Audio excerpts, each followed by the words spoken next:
And that is not how you want a Brooklyn Nets basketball game to go, especially at home, as the Nets fall to the Philadelphia 76ers, 110-102. There's all of the issues that you expect to have playing against bigs for Brooklyn. Embiid on the floor, some spacing problems, some new lineups that the Nets try out. Ultimately, as Kevin Durant gets back on the floor and looks like he's going to be just fine, Doug, we accept this loss and try to take it all in stride. Yeah, look, not the end of the world.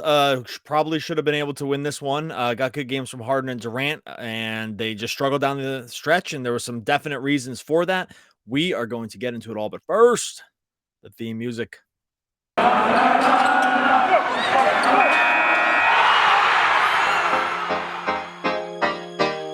You are Locked On Nets, your daily Brooklyn Nets podcast. Part of the Locked On Podcast Network, your team every day.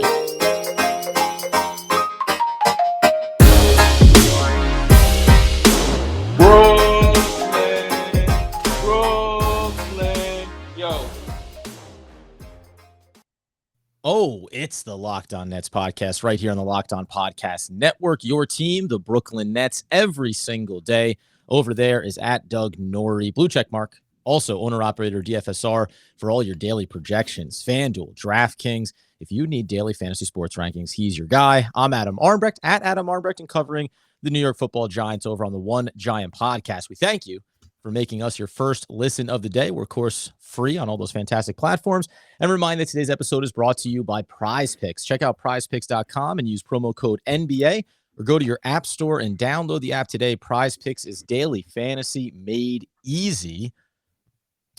And it was not easy, Doug, on a Thursday night game where the Brooklyn Nets ultimately fall 110-102 to Philly at home. The bitter taste of defeat. We're going to get into what maybe caused the loss here, talk about the return of Kevin Durant after missing a handful of games and some new lineups for the Brooklyn Nets. But this is unfamiliar territory if you're a Brooklyn Nets fan. Yeah, we've been winning all the games when they've actually been playing, so it's tough to see a loss. You hate to see it. Podcasts are always more fun to do after a win for sure. But yeah, this was like sort of a slog at times. It felt to me like they were winning, or excuse me, like it kind of didn't feel close to me at times. And then I would look at the score, and it was, and I kind of just because it felt like Philly. Like outside of just Harden playing decent at times, I never felt like the Nets really had a good handle on this game. And so I would always get a little confused, not confused because I'm watching the whole game, obviously, but like it would almost like not register because in my mind, I would think, oh, they got to be down like a few more here, but then it was always still close. But then, and that kind of spoke to sort of how they got to the end when, they just weren't able to sort of get over that hump. And that was where that kind of was the theme of the whole game. There was lots of little things in here that we're going to talk about, but I just felt like a little bit underwaterish for them at times, to the point where if I was watching with, I'll put it this way, this is what I'm trying to say. If I was watching it without the scoreboard there, I would have thought that the Sixers were winning by a lot more. And that I think it was just kind of how the game rolled. And we can sort of talk about why, but that was kind of the theme for me, was that the Nets just didn't look very crisp. We're going to get to Kevin Durant on the back end of this too, but the first 5 minutes of the game, unlike we talked about James Harden having the 2-week layoff, he comes back in and just looks like he is getting shot out of a cannon. Durant ultimately gets there, but the first handful of, the first half of the first quarter was a little bit sluggish, I think, for Brooklyn overall. To your point, 14 turnovers in the first half, yet they're only down by 1 point at the break. So it's this weird thing where if you just saw some key stats and didn't see the score, you'd say, they're probably falling away in this one, and yet they kept sticking around.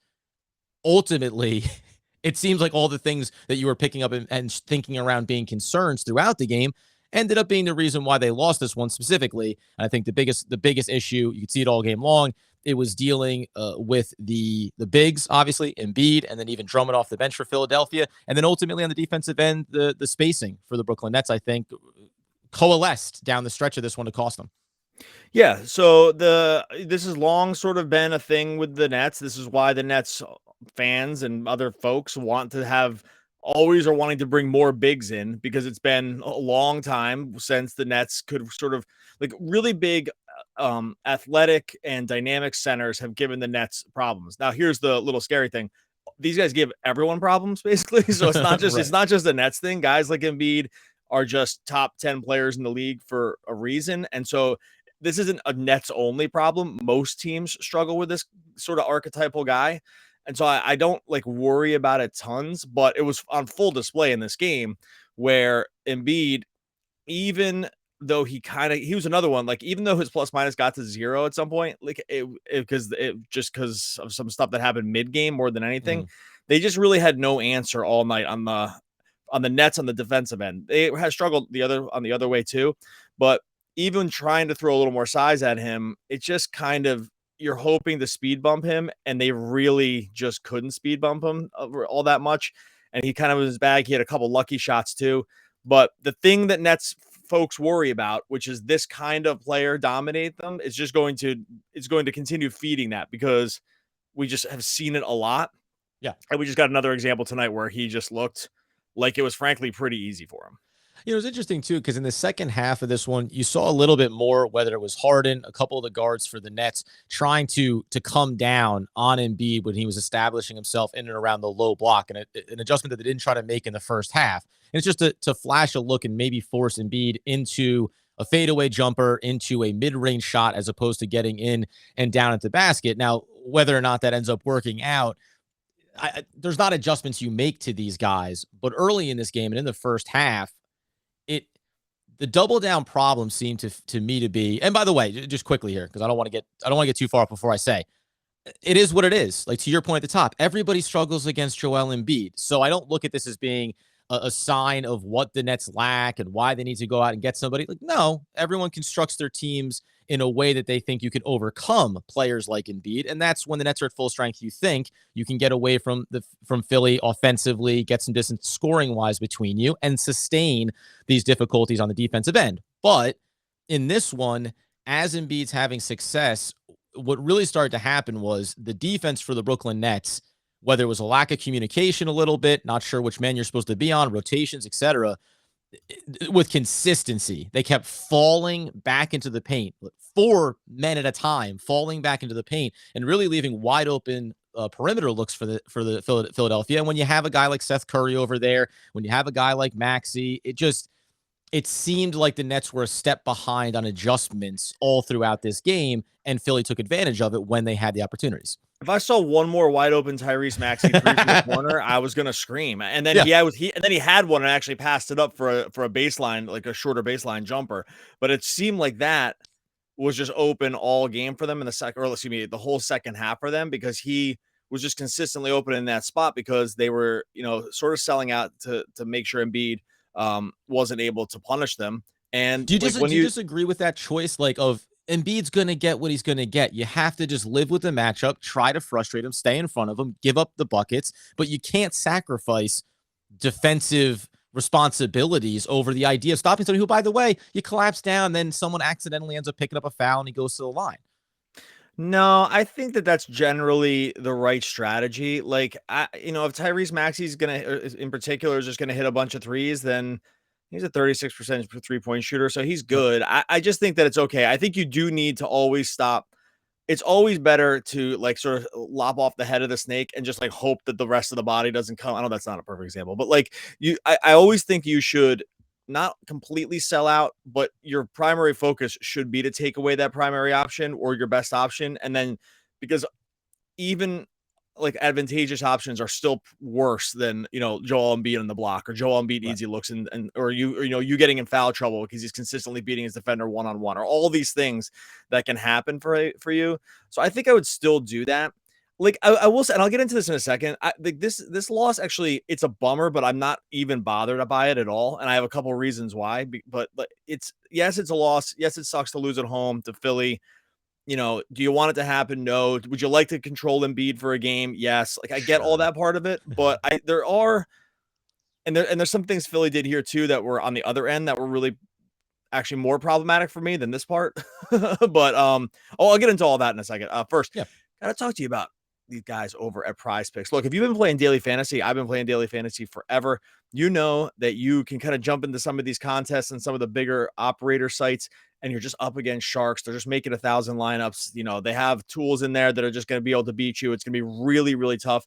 Prize Picks has figured this out. They figured out the DFS prop game market. They have more props, especially for NBA, than any other DFS prop operator out there. You don't have to struggle with salaries. You don't have to struggle, fitting all these different players in.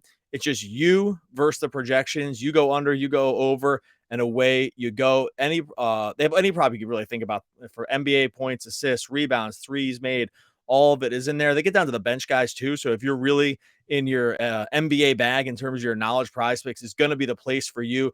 All users that go over to Prize Picks and make a new account, you want to use the promo code NBA, and you're going to get a 100% instant deposit match up to $100. You deposit $100, they're going to match that up to $100. You got to use the promo code NBA, pick 2 to 5 players, go over under on the projections. You can pile them up too to increase your odds. Prize Picks allows mixed sports, so you can kind of combine NBA and NFL as well. Use the award-winning app from the App Store or on Google Play. Go to prizepicks.com, use the promo code NBA, or go to your App Store, download the app. Prize Picks is daily fantasy made easy. If you're not playing Prize Picks, you honestly don't know what you are missing. And hey, friends, just a reminder that you can make Locked On Now your second listen of the day. It's going to give you that league-wide coverage. We talk about it all the time, something that only the Locked On Network can really do, because you got teams and they're covered by every single local expert breaking down what happened. You can go ahead and check that out. Same like ours. It's free and available on all those platforms. Tragically, Doug, I do agree with you that the loss doesn't bother me in the landscape of the season. You prefer to win. But boy, when you lose first divisional game, that's the kind of that's the kind of stat that'll come back to haunt you at some point. As Ian Eagle brought to our attention on the broadcast tonight. Yeah, he's good. Like, does anyone even pay attention to divisions? I don't honestly don't pay attention to divisions at all. No, there's got to be a world where we just get to conferences. It's so. I mean, they pay attention to divisions so little that when the discussion about changing the NBA structure, it went right to getting rid of conferences. They don't even bother saying getting rid of divisions because it's already understood. We don't acknowledge these things, but that's just it only plays because of your schedule. You play a few more games against these guys because it's geographically easier to travel. Right. I actually think that's the only real effect that it has. Okay, so into this game, stuff on you're saying defensively for Philadelphia that they did to the Brooklyn Nets. Yeah, so they kind of knew early or late in the game, especially that the Nets in this fourth quarter, where the Nets really struggled on offense. Really, I mean, they scored 20 points total in the fourth quarter, and this is where the game got away from them.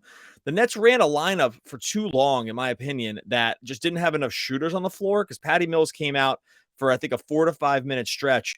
And that stretch was Harden and KD, obviously. And then it was James Johnson, Bruce Brown, and LaMarcus Aldridge. And that lineup just does not have enough spacing to punish a defense like Philly, who's super long, very defensively adept. They have an elite rim protector in Embiid.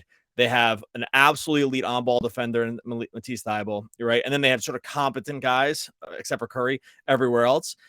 And that you could see it though. The space. This is why the Nets got into quicksand in the fourth quarter, was that there was just kind of nowhere for Harden and Durant to go. Like KD hit a couple good pull-up shots because those are just shots that KD is going to make. But for the most part, they couldn't get to the rim because there was no space at all to operate, because there was no one floor spacing at all. You don't have to respect any of those shooters. And the other three guys, in terms of, spreading the court at all, like you're happy to have any of them shoot threes. You're kind of begging for so they have multiple guys sitting in the dunker spot. There's nowhere to operate. And then Patty Mills finally comes in the fourth, 4 minutes left to go. And he struggled from 3 too. And so, and we'll talk about that too, but mostly it was this time period here where the game could have maybe either stayed closer or the Nets pulled away, and they just couldn't generate any shots, because at some point it looked like late 90s style basketball. There's just nowhere to go. There's just nowhere to go, operate within the lane at all. Yeah, this was I think the issue they ran into in this one too, because we talk about the problems you're having with Embiid, you're having with Drummond when he comes in off the bench. Bruce Brown gets brought in after not starting. It's a while before he actually enters the game, but we know that he can be effective even against bigger players and bigger matchups and switches. So it's like you like having him in there, and it probably helps you for a certain stretch. But then, to your point, it becomes an issue late. I think in this particular game, I'm not advocating for anything other than in this particular game, Patty Mills didn't have his stroke. He's 2 of 10 from the field. He's 1 of 8 from beyond the arc. It's not there for him. And by the way, to your point about now, not perimeter shooting, but shot creating, this is where I probably, you can chastise me on it if you want, but this is where I probably have Cam Thomas come in for a run of minutes late in this game, specifically because Mills is just off tonight. So he's not hitting his looks. Why not try one other offensive component? Because Bruce Brown isn't going to give it for you. Bembry, any of these other guys, Claxton, they're not going to give you what you need on the offensive side of the ball. And then even LaMarcus Aldridge, you're going to be limited with really how much he opens things up, because even when he stretches out the spacing, he's not so fleet of foot that it really runs the risk of switches being too difficult to operate and still get back on Harden, still get back on Kevin Durant. So maybe that's the one thing I would have tried in the old vein of, hey, here's a guy that's struggling. It looks like this one's getting away from us here. And I tend to agree with you. Whatever the Nets were going to do, whatever Nash was going to do, they pulled that trigger a minute and a half too late in this one, where it didn't matter anymore. I wouldn't even overthink it. I would have just played Patty Mills 37 minutes instead of 34. I think that's it. And for me, for Patty Mills, he could be 0 for 20 in the game, and I would still bring him in to play. Like that 1 for 8 or whatever. Well, he was better. He's 2 for 10. He was not that bad. 3. Yeah. What's that? He's 1 for 8 from the from 3 and 2 of 10 from the field. Yeah, like I get it, and streakiness isn't predictive, like we said, or else streaks would never end. Like I just don't think I just can't ever hear personally, and I know you're not really saying this, but that just because a guy's struggling, we should not do that night. That's just not how the NBA works. You're cold until you're not, and you're hot until you aren't. It's just that's just the way it works. And I think the other piece of it, if I was going to read into Nash's thinking on it, is Patty Mills is struggling. So where am I trying to get my most value? I disagree with, let's stay defensive minded. Let's try to get some stops here. And then you depend on Kevin Durant and James Harden to get you the buckets on the offensive end. Now, we've seen this with consistency. Kevin Durant can get to wherever he wants and do it among 3 players in the lane and still get his shot. I think late in games, when you get more congestion, that can affect Harden more negatively and impact him more than, say, Kevin Durant. So again, maybe that's why I look at it and say, even if you bring in Patty Mills, you run for 37 instead of 34, I don't know if I get it or not. I understand why Nash went defensive, because you need to get stops. And I also objectively look at it and go, I don't think it was going to work out, right? Like you can't have that mentality if you've seen the way the game script has gone, knowing that Embiid is back in there after having a little bit of an ankle tweak.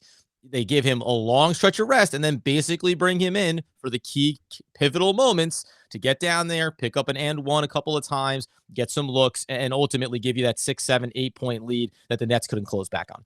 Yeah, because that stretch where he was out, and I'm not putting the whole game on Mills' shoulders here, but there was this 4-minute stretch where they barely scored, and it was basically just Kevin Durant pull-ups. Now, it's funny, too, because I'm not laying this loss at his feet, because I think Patty Mills, has earned every bit of every accolade we've given him. Mm-hmm. But sometimes basketball is also easy, because you look at, you say, okay, well, the Sixers shot 41% from 3, and the Nets shot 26%. And if, Harden and Mills don't combine to go 2 for 13 here, then we are talking about a win, because that kind of is the difference. I know they lost by 8, but 2 of those points were kind of late, sort of game was over kind of stuff. And it was really, the game was probably more like a 4-point game until, it was kind of 4 to 6 point game before it was really over. And sometimes it just comes down to, you break down the game as much as possible. And then really the whole thing was, hey, if each of these guys just hits another 3, then by the way, which is just completely in line with what their averages are. So it's not even asking them to just shoot, hotter than the sun or something like that. It's like, hey, just shoot what you shot all year, and we're probably having a different dialogue. And I think sometimes basketball is that easy. And there's all this other stuff that goes into it. And because I do think there's reasons why those shots weren't as easy tonight as they've been in the past. And so I think there is a little bit of, smoke with that fire, but yeah, for some reason, or it just sometimes it is that easy. Yeah, Patty Mills, be better. As good as you've been, just be a little bit better, and we don't have to have this problem. I mean, God, you're ruining a perfectly good post-game victory podcast for Locked On Nets. I want to get into the new look offensive starting lineup here for Brooklyn, and maybe what that could mean going forward potentially. And then ultimately, I think highlighting too the late issues for this shooting can be seen in some of the players that Philadelphia has and what they're capable of doing on the defensive end. Before we do, though, the Dougster here is going to tell you that Patty Mills clearly forgot to have his Built Bar before the game. Oh, no, buddy. It's New Year. Got to make some resolutions. We'll worry about Patty later. Gearing up for the new year. You're making resolutions. You want to make sure you stay healthier, get fit, make sure you're eating better.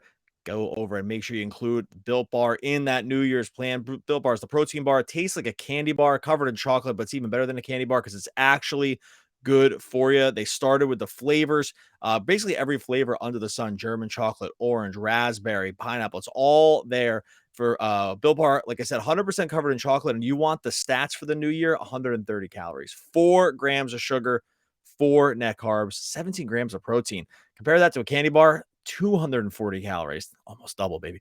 30 grams of sugar. I mean, I can't even read these numbers. It's disgusting. And dozens of carbs.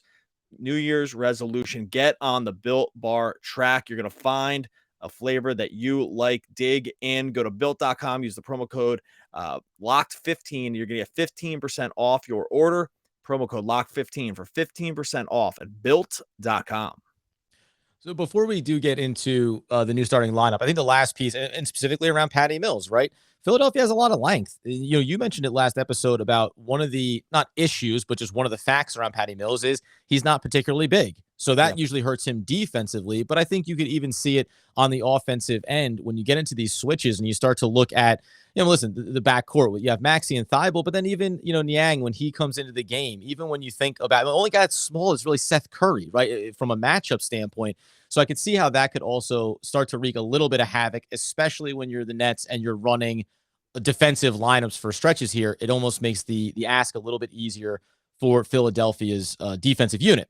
That being the case, though, they did start with, and man, I couldn't believe it because it triggered a memory from the beginning of the year, which we never got to get a sample of because Claxton got sick and Aldridge took a little bit of time. They ended up coming out with Claxton and LaMarcus Aldridge along with Durant in the starting lineup. Were you surprised by that initially? I mean, I like to say it was matchup dependent. Makes a lot of sense. But were you surprised they went that route? Oh yeah, I was shocked. I actually didn't like it. That was my initial reaction. I thought I was going to ask way too much Aldridge to like be a floor spacer, and I got why they probably wanted to have him against Embiid because he just offers like the biggest size matchup for Embiid. But offensively, my initial concern was, where are they going to be here? Because it was a lot of LaMarcus Aldridge standing in the corner. It was like, because you're not going to run pick and roll with him when you have Claxton, because Claxton's like sort of a more dynamic finisher in that sense. But Aldridge's a better pick and pop guy. I was not a fan of it at all. I mean, did you have the same feeling? I was like, I saw it and I was like, oh, this is weird, but it's like sort of weird for the sake of being weird. And I just didn't really, I think that maybe there's more to it than that, but that was my initial reaction around. I really did not understand, like, sort of offensively what they were going to run that was going to be effective. Well, the offensive side is one thing because the defensive side of it is where when I looked at that first, I liked it from that standpoint because if you think you have Embiid and then you have Tobias Harris, and when you put Nicholas Claxton into that rotation with them, I like the trickle down effect. Okay, Aldrich is big enough to body with Embiid. You'll accept whatever the matchup's going to look like when Claxton gets on switches. But in those switches, now you can get Claxton onto Harris, and now it makes the lift easier for Kevin Durant. So I liked it from the standpoint of taking some of the defensive workload off of Kevin Durant and making it a little bit easier. And we know that Claxton can go anywhere on those matchups on that side of the floor. I probably thought the results were going to be better offensively. And maybe this is one of those things like I wanted to see this, and maybe there's matchups where it's more effective. This seems like it could have been the ideal one. But what I knew about these players and failed to realize is that because Claxton is not a shooter, we know that, all of the sudden there's no draw out. There's no reason for Embiid to leave the paint or to come away from LaMarcus Aldridge on the offensive end. And then even on those switches, to your point, you kind of get lost in this weird area where Claxton's agenda is to work with Harden and go towards the rim, and Aldridge ends up in no man's land. And maybe it's a product of results that we didn't see as much from Harden in this particular game. Very good game from him, but we didn't see as much from him in that vein of driving and then looking for every available option. And maybe that would have changed how I felt about this lineup. But for the first time that we've really seen them run this look, it was not a good first sample, specifically on the offensive end, because it just seemed to create a little bit too much muddiness and confusion around what's going to be the most effective way to go about this. Yeah, I don't mind trying it to see what happens. And I think that, like, some of these teams are uniquely situated, like the Sixers, where they just have singular talents that you are not going to run into very often, like Embiid. I said that his type of player, his archetype player is really, really rare. So I think when you're dealing with a situation like that, it's fine to get a little weird. I would not be something that outside of a weird opponent that I would probably continue to try. I just don't. again, I think that the spacing just gets a little too weird. Look, here's the other thing too. I like Aldridge, and he played a really nice game tonight. So this is not a knock on Aldridge, but what we see with Aldridge is that he's just sort of a weird fit with a lot of these guys, just because the way he plays. He's sort of like an ISO big in some ways, but but who doesn't create his own shot. So it's like weird because he can sort of get mismatches, and that's great, and he can obviously hit the mid range really well. But he's a big that needs the ball, but he can't get himself his own shot. And so when that happens, it just becomes like a very weird dynamic with whoever he's on the court with. And it's why he worked really well, I thought, against second units, because you just don't need that. It's not as imperative that you have everything sort of functioning on the second unit when you're dealing with opposing teams' backups, because you can just take advantage of a few more mismatches. When he plays with these other guys, like, he's not a good rim runner, so that's weird with Harden. But if he's going to play with Claxton, then he can't really operate at all on the pick and pop, right? So like it just all becomes a little weird.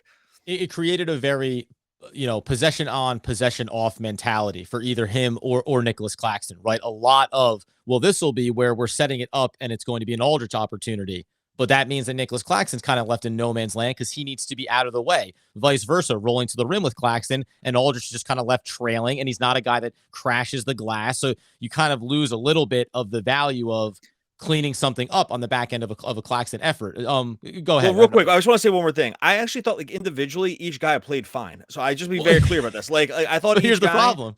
Right. So, because by the way, then this is the funny thing about it. You go inside the box score, and I think you really can hang your hat on this. It's nice performances, 5 and 9, 4 and 10, respectively, for Claxton and Aldridge. But the funny thing to me is, and I think this kind of illustrates your point, is they combine for 22 points. They combine for 17 rebounds. And in a lot of ways, listen, is that a very dominant, one player double-double performance? Sure it is. But the problem is that they're doing it at the same time. So you lose the value of a double-double or near double-double for both these players if you put one of them into the second unit. Now, and you had said last episode that Aldridge should go into the second unit, and I think that makes sense because he has the scoring upside. So it was that weird thing. They both played good games. They had another one of those examples of Kevin Durant hitting Nicholas Claxton in stride, going down the lane. Like, there's this evolution to Claxton's game on the offensive end that is nice. And yet, maybe this is the sample that lets you know, hey, especially, by the way, when you're not going to Millsap at all and all you have left on the bench is Blake Griffin. Like, that's the other reality, right? How do you try to create balance when you don't have another effective big in any capacity right now coming off the bench? Yeah, and I'm holding space for the idea that, like, on a rewatch, this looks better than, and maybe I, went too much with my priors around. There's a world where my priors affected my ability to, like, see them be actually play together, because my initial reaction was, I don't like this idea. And because I'm not totally off it. Yeah. Like, I think this wasn't a great example, but it doesn't mean it can't work. Right. And so I'm always open to reformulate that thought, because on, given more evidence, like, if their numbers came back or a rewatching and said, oh, okay, actually the spacing was a little better than I thought. Right. Or the, some of the play-by-play numbers, like or the tracking data stuff looks a little bit better than what I thought it was going to. I'm here for that. It was just, in the moment, I was definitely of the mind that I did not like this combination, but I'm also fine with how they both played, and I'm also fine with trying new things against these kinds of teams. I don't think there's, like, any world where we see this in the playoffs, but it's fine to try it now, because why not? I think one of the last pieces on that combination would be the way that it becomes effective is if the two of them, like we always talk about these different players, Harden and Claxton had again, continued great chemistry here. And the nice thing that I thought happened in this one from Harden's offensive game standpoint is that Claxton's presence forced Embiid at times to sag back far enough where Harden was able to go in and get the easy layups around the rim. So these things are nice when they play off each other. We've seen how Aldridge and Patty Mills have good chemistry. I think the only way that this probably evolves in a really positive, maybe sustainable way, like to your point, is this playoff valuable? Not right now, unless these two guys start to figure some things out together. Claxton crashing towards the basket and dumping it off to Aldridge for an easy pick and pop, or vice versa, right? Aldridge being in the pick and pop and then finding a backdoor cut to Claxton. If these two guys start to get a little bit of chemistry, then I think it changes the way it looks, because right now it feels Harden dependent or, point guard dependent or playing off of one of the two stars. And then that's how you end up stagnating. We saw it again. There was a couple of possessions, for as good as Claxton's been of late, a couple of possessions where he gets that ball up at the top of the break and he just kind of roves around and looks to get it out of his hands. And that's where I think you lose the flow and continuity on that end. Yeah. So anyway, we might see it again. I'm not 100% sure about that. Like I would be kind of shocked if they went to the starting lineup again. But this kind of stuff, Nash usually rolls like a game or two, I think, and then they call it just to make sure that I think probably to keep some egos in check too, to say, hey, it wasn't you. Like let's just kind of we have the runway to figure this stuff out. So we might see it again over the weekend. All right, we're gonna get out of here. Shout out to my boy Kevin. I'm not going to give his last name on here. My former student of mine reached out and said, I think you were my teacher when I was back in school. Buddy, I was. It's good. It's good to have the old, I don't teach anymore, but back with the old folks kind of just, seeing this bald guy and say there's not many Doug Norries in the world. So are you that bald teacher I had? Oh my God, it is you.